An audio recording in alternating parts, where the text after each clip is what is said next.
ढोलपाऱ्यात 100 brass अवैध उत्खनन, प्रशासन मौन का? आपण पाहता 24x7 न्यूज रिपोर्ट चॅनल। आजची मोठी बातमी नाशिक जिल्ह्यातील बागलाण तालुक्यामधून समोर येत आहे। ढोलपारे शिवारात विनापरवाना गौण खनिज उत्खनन सुरू असल्याचा गंभीर प्रकार उघडकीस आला आहे। प्रशासनाचे डोळेझाक की संगनमत, असा सवाल नागरिक करत आहेत। ढोलपारे येथे मोठ्या प्रमाणात मुरुम, माती आणि दगडाचे अवैध उत्खनन सुरू असल्याचे निदर्शनास आले। या प्रकरणाची माहिती मिळताच गावाचे उपसरपंच बिला ठोंबरे आणि ग्रामस्थांनी घटनास्थळी धाव घेतली आणि हा संपूर्ण प्रकार उघड केला। दरम्यान रिपब्लिकन सेनेचे प्रवक्ते प्राध्यापक अमोल बच्छाव यांना हा विषय कळवण्यात आला। त्यांनी तात्काळ घटनास्थळी जाऊन पाहणी केली असता संबंधित मंडळ अधिकाऱ्यांनी सुरुवातीला आम्हाला याबाबत माहिती नाही अशी कबुली दिली। काही तासानंतर मंडळ अधिकारी शिरसाट आणि तलाठी कापड घटनास्थळी दाखल झाले। त्यांनी पंचनामा करत अंदाजे 100 ब्रास गौण खनिजाचे उत्खनन झाल्याचे नमूद केले।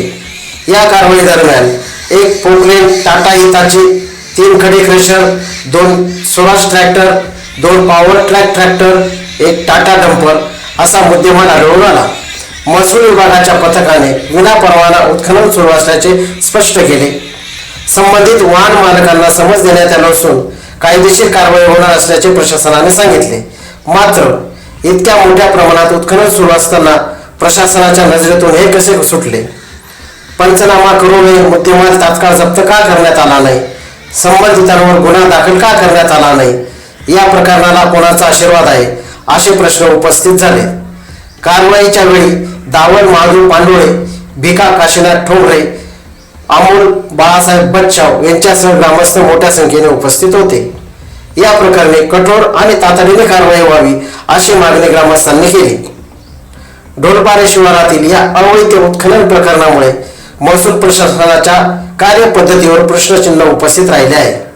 आता प्रशासन ठोस कारवाई करते की हा प्रकरण पुन्हा दडपले जाते हे पाहणे महत्त्वाचे ठरणार आहे।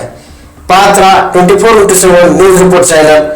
24x7 न्यूज रिपोर्ट चॅनलसाठी प्रतिनिधी विशाल देवळे, विरगाव, सटाणा।